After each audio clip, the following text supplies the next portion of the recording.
boys and girls, Mr. Beard here with your class recap for Friday, January 27th.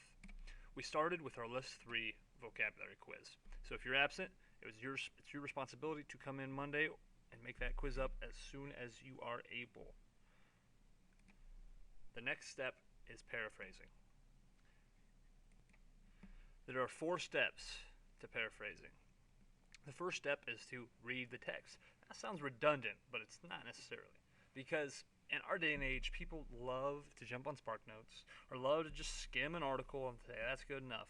That's not really reading the text. If you don't read it and understand it, you can't really paraphrase. So make sure you read.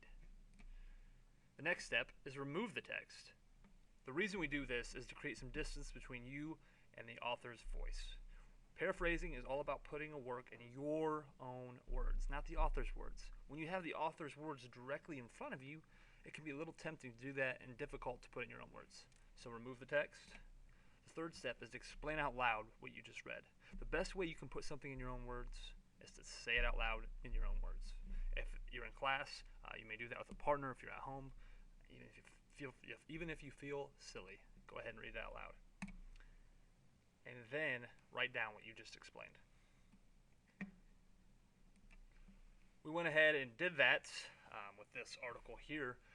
I know it looks like a wall of text, but it's actually a pretty quick read and interesting.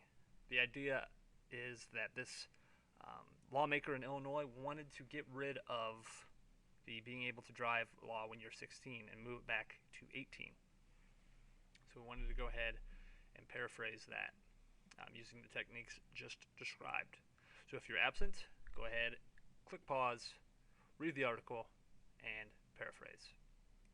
Remembering that the 4 steps are reading the text, removing the text, explain out loud what you just read, and write down what you just read.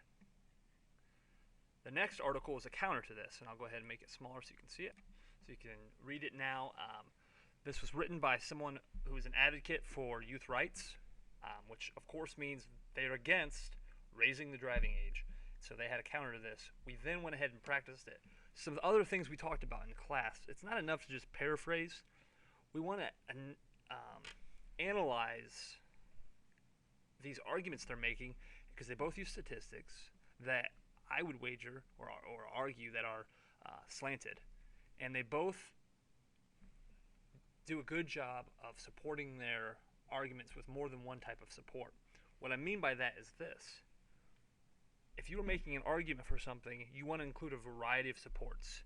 If you want to have statistics, you want to have anecdotes, story, examples. You don't want to just have one. I don't want to just throw out 20 quotes at you and say that's my support. 1 quote, 2 quotes is great, but I want to also have a variety of other supports to make my argument even stronger. Then after we finished our paraphrasing practice, we went ahead and wrapped it up for the day. And that is what we covered in class on Friday, January 27th. If you ever have any questions, please feel free to contact me, and I'll get back to you very quickly and be happy to help. So, thanks for listening. Have a great day.